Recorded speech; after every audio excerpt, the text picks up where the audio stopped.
말씀 보겠습니다. 마태복음 6장의 말씀입니다. 마태복음 6장 9절부터 13절까지 말씀, 우리가 계속해서 지금 몇 주째 같은 본문을 보고 있습니다. 마태복음 6장 9절부터 13절까지 말씀 우리 교독하겠습니다. 제가 먼저 6장 9절 말씀 읽겠습니다. 그러므로 너희는 이렇게 기도하라. 하늘에 계신 우리 아버지여, 이름이 거룩히 여김을 받으시오며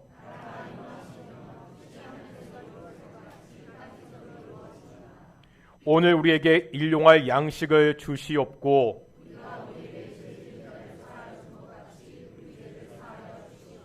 같이 읽겠습니다. 우리를 시험에 들게 하지 마시옵고 다만 악에서 구하시옵소서. 나라와 권세와 영광이 영원히 싸움나이다. 아멘. 이 시간 갈리 찬양대 찬양단님께 영광 돌리시겠습니다. 찬양 감사합니다. 앞뒤 자원들과 한번 인사하겠습니다. 하나님이 우리와 함께 하십니다. 예, 오늘 동익교회 예배도 하나님의 영광의 임재가 함께 있는 귀한 예배가 되기를 축원합니다. 저는 목사이지만 대학교에서는 전기공학을 공부했습니다. 대학교에서 전기공학과를 졸업한 다음에 신학대학원에 가서 목사가 되었습니다. 전기공학과를 졸업한 사람이 왜 목회를 하게 되었는지 궁금해하시는 분들이 계시더라고요. 저는 어릴 때부터 교회를 굉장히 좋아했습니다. 학생부 때는요, 중등부 회장, 고등부 회장을 하면서 정말 교회를 열심히 했습니다. 저같이 어려서부터 교회에 살았던 사람들은 한 번씩 막연하게 목사가 되는 것을 꿈꿉니다. 주변에서 너는 목사가 돼야 한다고 그렇게 말씀하시는 분들도 있고요. 하지만 고등학교를 졸업하면서 신학교를 가지 않고 일반 대학을 갔습니다. 저희 집이 넉넉하지 않았습니다. 집안 사정을 봤을 때 빨리 대학을 졸업하고 취직을 해야 됐습니다. 그래서 과를 정할 때도 취업이 잘 되는 과를 그렇게 선택했습니다. 그렇게 대학을 다니다가 3학년 겨울에 진로에 대해서 다시 한번 고민하게 되었습니다. 이제 4학년이 되잖아요. 본격적으로 취업 준비를 해야 됩니다. 기사 자격증을 따기 위해서 학원도 다녔습니다. 그러면서도 계속 목회에 대한 미련이 남았습니다. 이렇게 하다가는 나중에 많이 후회할 것 같아서 진로를 놓고 기도하기로 작정했습니다. 흔히들 하는 말같이 하나님의 뜻이 무엇인지 알고 싶었습니다. 주변에 아는 사람들에게 제 진로를 결정할 수 있도록 도와달라고 그렇게 기도도 부탁했습니다. 3학년에서 4학년으로 올라가는 겨울 내내 이 문제를 붙잡고 하나님께 기도했습니다. 그런데 하나님이 답을 안 주시더라고요. 빨리 주실 것 같은데 계속 대답은 듣지 못했습니다. 이런 생각, 저런 생각으로 머리만 복잡해졌습니다. 그러던 중에 제가 있던 선교단체의 겨울 수련회 성경공부 말씀이 빌립보서 말씀이었습니다. 제가 조장이었기 때문에 말씀을 조원들에게 가르치기 위해서 열심히 공부했습니다. 그때 제 마음에 특별히 감동을 주었던 구절이 있습니다. 빌립보서 2장 13절의 말씀입니다. 빌립보서 2장 13절의 말씀인데요. 같이 한번 읽겠습니다. 시작.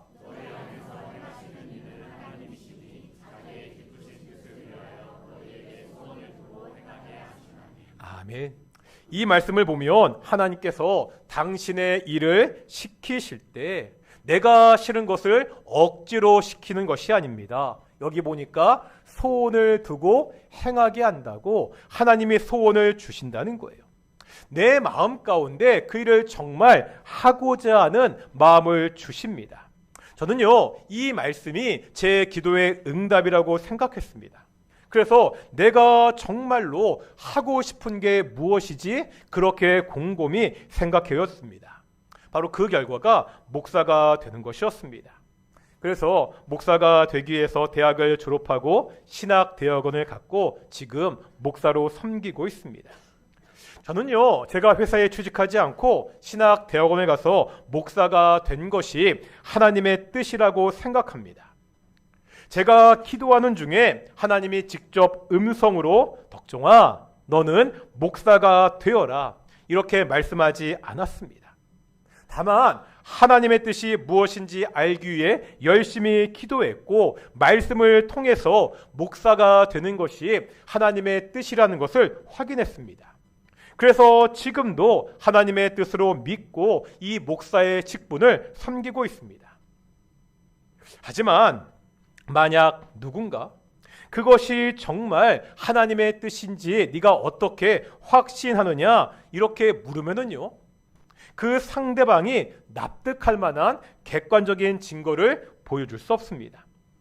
제가 혹시나 하나님의 음성을 들었다 해도 마찬가지입니다. 그것이 정말 하나님의 음성인지 네가 어떻게 아느냐고 물으면 저는 할 말이 없습니다. 성도가 하나님의 뜻대로 살아야 된다고 말하지만 정말 이것이 하나님의 뜻인가에 대해서는 항상 고민할 수밖에 없습니다. 그래도요, 제 경우는 그냥 나 한 사람의 문제로 끝이 납니다. 하지만 하나님의 뜻이라고 믿는 것이요, 사회의 문제가 될 수도 있습니다. 작년 12월 3일에 윤석열 대통령이 비상계엄을 선포했습니다. 이 비상계엄은 국회 계엄해제 결의로 2시간 만에 끝이 났습니다. 계엄의 시간은 2시간이었지만 그 지금까지도 후폭풍이 지속되고 있습니다. 대통령은 국회에서 탄핵 의결이 되었고요, 헌재 심판을 기다리고 있습니다. 이 와중에 나라는요, 탄핵을 찬성하는 쪽과 탄핵을 반대하는 쪽으로 갈라져서 심한 갈등을 치르고 있습니다. 한국교회도 마찬가지입니다. 한국교회도 이 문제로 갈라졌습니다. 한쪽은요, 탄핵을 찬성하고 다른 한쪽은 탄핵을 반대하고 있습니다. 제가 이런 정치적인 이야기를 하고자 하는 것이 아니라 이런 말씀을 드리는 이유가 있습니다. 지금요, 탄핵을 찬성하는 쪽이나 반대하는 쪽이나 다들 똑같이 이것이 하나님의 뜻이라고 그렇게 주장하고 있습니다. 그러면서 양쪽에서 인용하는 구절도 같습니다.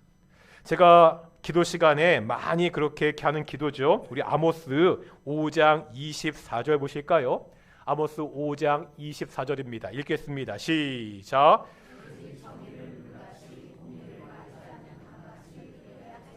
아멘. 그런데 이 구절을 이야기하면서 한쪽은 탄핵이 되는 것이 하나님의 공의를 세우는 것이라고 말합니다. 다른 한쪽은 탄핵을 막는 것이 하나님의 공의를 세우는 것이라고 말하고 있습니다. 이 중에 한 무리들은 종교와 정치가 결탁이 되어서 하나님의 뜻이라면서 폭력도 서슴지 않고 행하기도 합니다. 이런 상황에서 우리는요, 오늘 본문에 나와 있는 이 주기도문의 말씀을 통해서 다시 한번 하나님의 뜻에 대해서 생각하게 됩니다. 주기도문은요, 아버지의 뜻, 하나님의 뜻이 이루어지기를 위해서 기도하고 있습니다. 하나님과 관계된 세 번째 간구입니다. 뭐지요? 아버지의 뜻이 하늘에서와 같이 땅에서도 이루어지게 하소서. 우선 이 기도를 보면 하늘과 땅이 나오고 있습니다. 여기에 나오는 하늘은요, 우리가 다 알지 못하는 하나님의 세계입니다.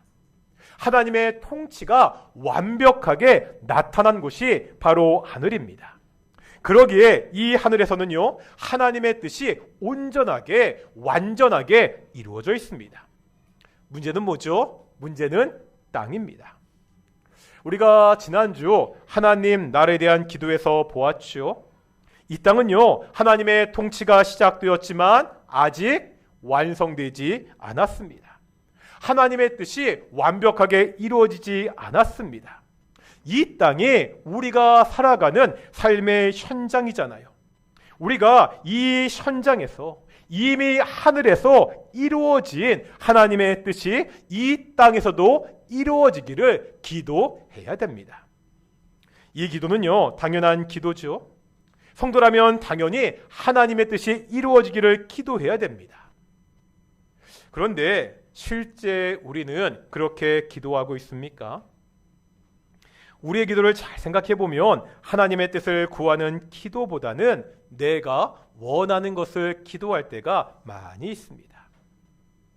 내가 원하는 것이 바로 하나님의 뜻이면 가장 좋습니다.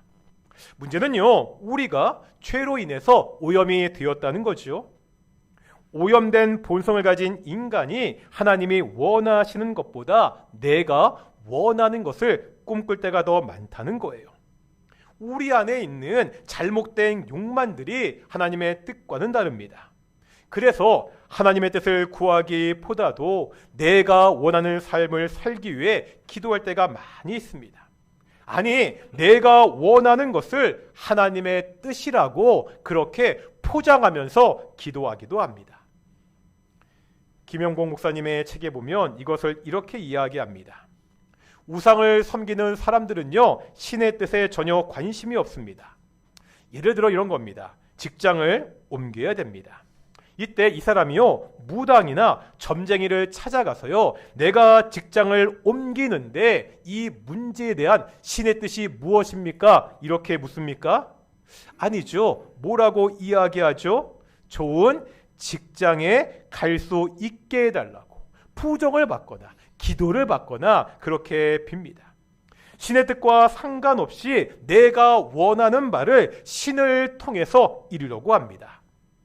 이것은 믿음이 아니라는 거예요. 이것이 지나치게 되면 우상 숭배가 될 수도 있습니다. 우리가 저번에 10계명을 배웠죠. 10계명 제2계명은 어떤 계명이죠? 우상에 대한 계명입니다. 그런데요, 이 2계명은 우상 숭배를 금지하는 계명이 아니라고 말씀드렸습니다. 우상 숭배를 금지하는 계명은 다른 신을 내 앞에 두지 말라는 1계명입니다. 그러면 2계명은 어떤 뜻이죠? 하나님을 섬기는데 우상처럼 형상을 만들어서 섬기지 말라는 그러한 개념입니다. 사람들이요, 신을요, 우상처럼 만들어 섬기는 이유가 뭐죠? 왜 하나님께서 자신을 우상처럼 만들어서 섬기지 말라고 말씀하고 있습니까? 사람들이 신의 형상을 우상처럼 만드는 이유가 있습니다. 뭐지요? 신은요, 인간이 감당할 수 없는 엄청난 존재입니다. 이 신을 자기 눈앞에 보이는 우상으로 만들어서 내가 통제하는 거예요. 언제나 내 눈앞에 있어서 내가 필요할 때면 내 요구를 들어줄 수 있는 그러한 존재로 만드는 것입니다. 이것은 신을 섬기는 것이 아니라 신을요, 자신의 욕망을 이루는 도구로 사용하는 것입니다. 하나님의 뜻이 이루어지기를 위해 기도한다고 이야기합니다. 그러면서 하나님의 뜻과는 전혀 상관이 없이 자신이 원하는 것만을 위해 기도하는 것은 믿음이 아니라는 거예요. 우상 숭배의 한 형태일 수 있습니다. 우리는 내 뜻이 아니라 하나님의 뜻이 이 땅에서 이루어지기를 기도해야 됩니다. 우리가 하나님의 뜻이 이루어지기를 위해 기도하는 것은요, 종교 행위를 넘어섭니다. 물어보겠습니다. 왜 우리가 하나님의 뜻을 알아야 되죠? 우리가 하나님의 뜻을 알고자 기도하는 이유가 뭐죠? 그냥 이 문제에 대해서 하나님은 어떠한 생각을 가지고 있나 호기심으로 알려고 하는 것이 아니죠. 왜 하나님의 뜻을 알아야 되죠? 우리가 그 뜻에 순종하기 위해서입니다. 구약에 나오는 요나와 예수님을 비교해 보겠습니다. 하나님의 뜻에 관해서 요나와 예수님은 공통점이 있고요, 차이점이 있습니다. 요나서 1장에 보면 하나님은 요나에게 니느웨로 가서 회개를 외치라고 말씀하시죠. 그러자 요나가 어떻게 하죠? 하지만 이 하나님의 뜻이 요나의 생각과는 달랐습니다. 요나는요, 니느웨 사람들이 회개하는 것이 싫었습니다. 그래서 니느웨로 가지 않고 다시스로 도망을 칩니다. 마태복음 26장에는 십자가를 앞에 두고 예수님이 하시는 겟세마네 기도가 기록되어 있습니다. 이때 예수님이 이렇게 기록하시죠. 39절인데요. 함께 읽겠습니다. 39절입니다. 시작.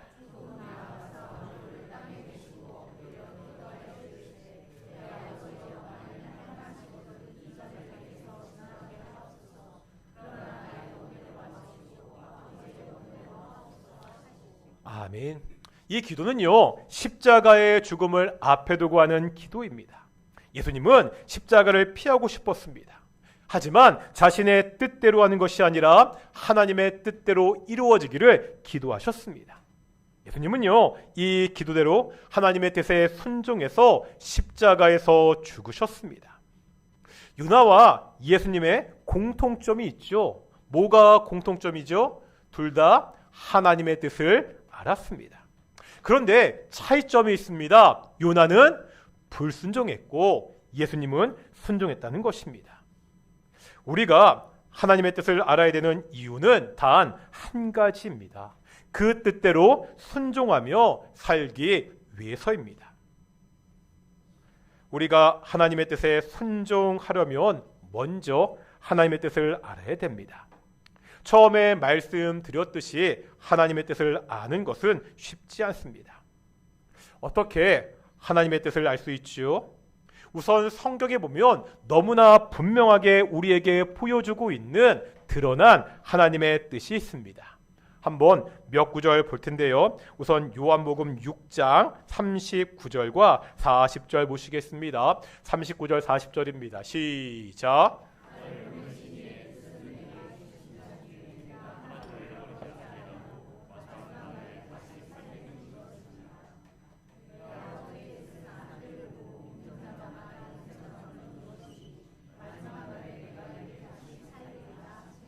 아멘. 예수님은요, 자신을 보내신 하나님의 뜻은 예수님을 보고 믿는 자마다 영생을 얻게 하는 것이라고 말씀하십니다.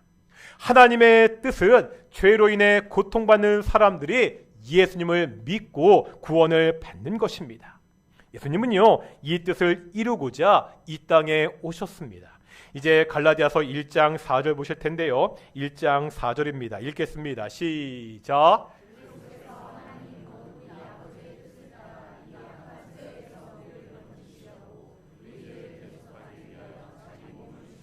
아멘.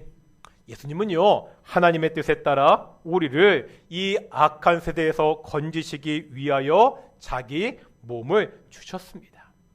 우리가 이 하나님의 뜻을 이루기 위해 기도해야 됩니다. 주변에 믿지 않는 사람들이, 우리의 가족이, 우리의 친구가, 우리의 이웃이 예수님을 믿고 구원을 받을 수 있도록 기도해야 됩니다. 그들에게 내가 경험한, 내가 받은 이 생명의 복음을 전해야 됩니다. 이것이 하나님의 뜻입니다. 다음은요, 데살로니가전서 4장 3절 보겠습니다. 4장 3절 읽겠습니다. 시작. 아멘. 여기에 보니까 하나님의 뜻이 뭐라고요? 너희의 거룩, 우리의 거룩입니다. 이 거룩에 대해서는 이미 보았습니다. 하나님은 거룩하신 분입니다. 거룩하신 하나님을 따라 우리가 이 땅에서 거룩하게 살아야 됩니다. 악한 세상에서 세상과 구별하여 하나님과 동행하며 살 수 있도록 기도하고 노력해야 됩니다. 이것이 하나님의 뜻입니다. 성경은 우리의 삶의 태도에 대한 하나님의 뜻도 말씀하고 있습니다. 역시 데살로니가전서 5장 16절부터 18절까지 보시겠습니다. 읽겠습니다. 시작.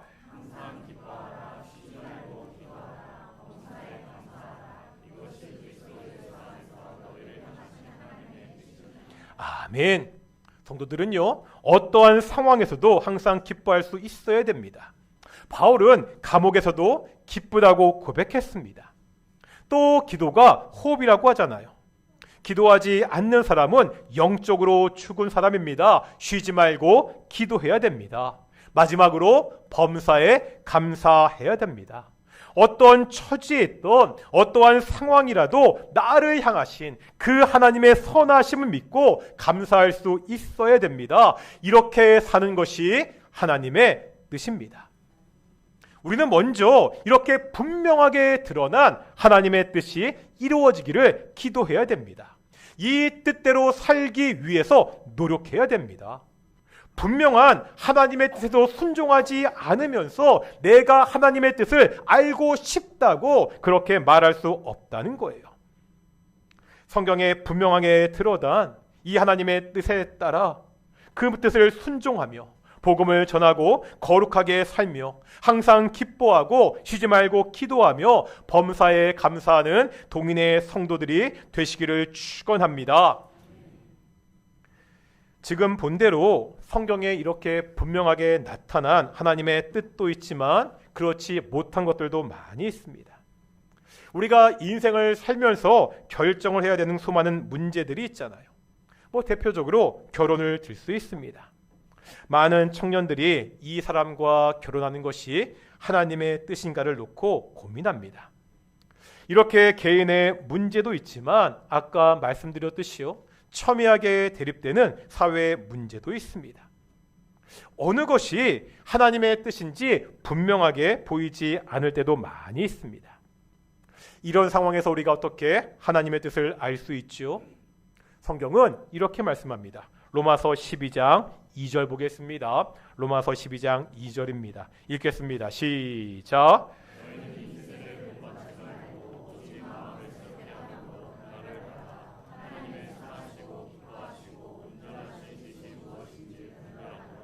아멘. 하반절에 보니까 선하시고 기뻐하시고 온전하신 뜻이 무엇인지 분별해라, 이렇게 말씀하고 있죠. 이렇게 보면 성도가 하나님의 뜻을 분별해야 된다는 명령으로 보입니다. 그런데 이 말씀을 다른 번역을 통해 보면 좀 다른 뉘앙스를 보이고 있습니다. 제가 한번 현대인의 성경을 보여드릴 텐데요. 한번 현대인의 성경으로 읽어보겠습니다. 시작.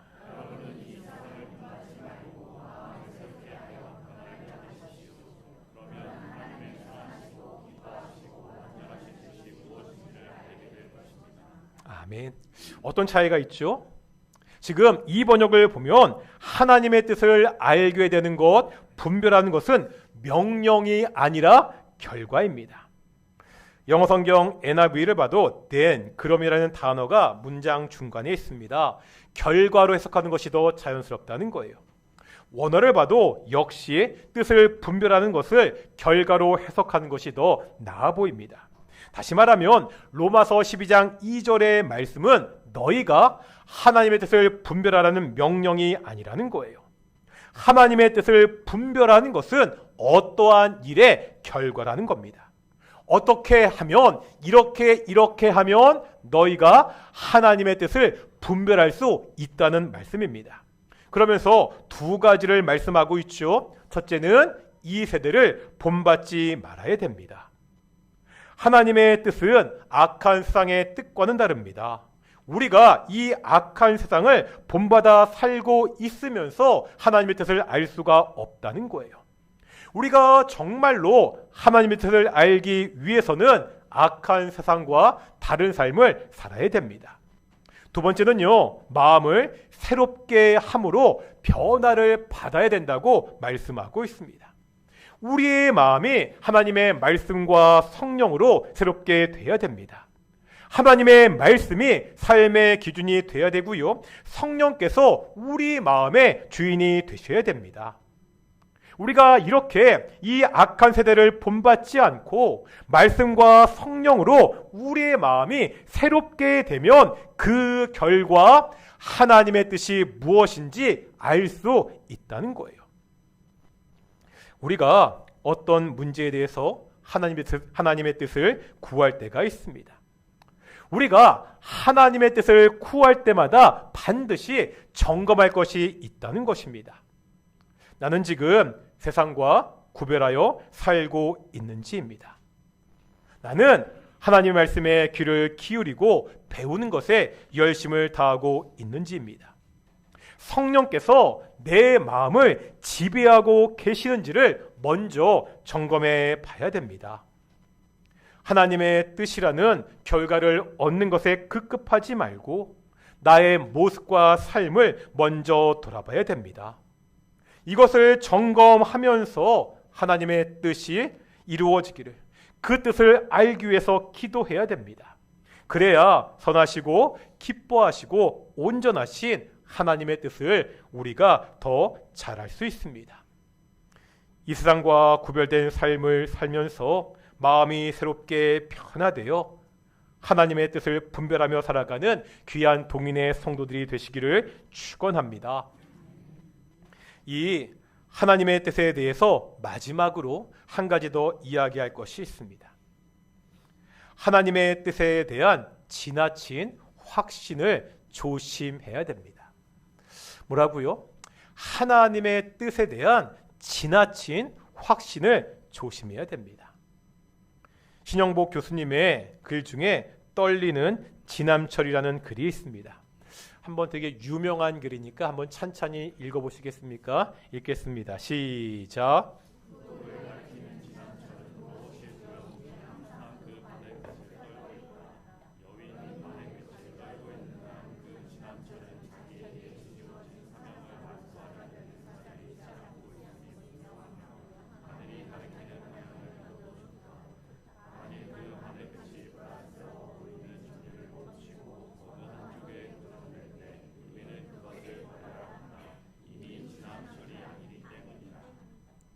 지남철은 나침반을 말합니다. 나침반의 바늘은 항상 북쪽을 향해 있습니다. 그래서 나침반을 통해 방향을 잡을 수 있지요. 조금이라도 방향이 틀어지면 다시 북쪽으로 방향을 잡기 위해서 바늘이 움직입니다. 그러기에 나침반의 바늘은 언제나 조금씩 흔들리고 있습니다. 이것이 정상이라는 거예요. 만약에 나침반의 바늘이 이런 흔들림이 없다면 그 나침반은 고장난 것이라고 말하고 있습니다. 이런 겁니다. 우리는 유한합니다. 유한한 인간이요, 무한하신 하나님의 뜻을 다 헤아릴 수 없습니다. 내가 하나님의 뜻이라고 생각하는 것이 하나님의 생각과 전혀 다를 수도 있습니다. 크지는 않더라도 조금의 차이는 있을 수가 있습니다. 그러기에 정확한 하나님의 뜻을 항상 떨며 찾아가야 됩니다. 이것이 정말 하나님의 뜻인지 항상 고민하며 기도해야 됩니다.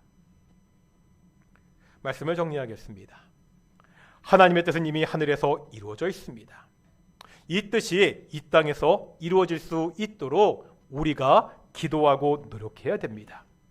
먼저 성경에 분명하게 드러난 하나님의 뜻에 순종하며 살아야 됩니다. 또 우리의 삶에서 하나님의 뜻을 이루며 순종하며 살아야 됩니다.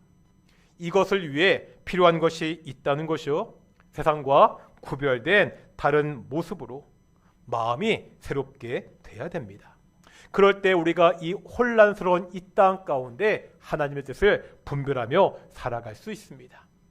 참 힘들고 혼란스러운 이 땅 가운데 오직 하나님의 뜻을 구하며 그 땅에 순종하며 살아가는 귀한 동인의 성도들이 되시기를 축원합니다. 우리는 주의 백성이오니 찬양하며 우리 기도하러 나가겠습니다.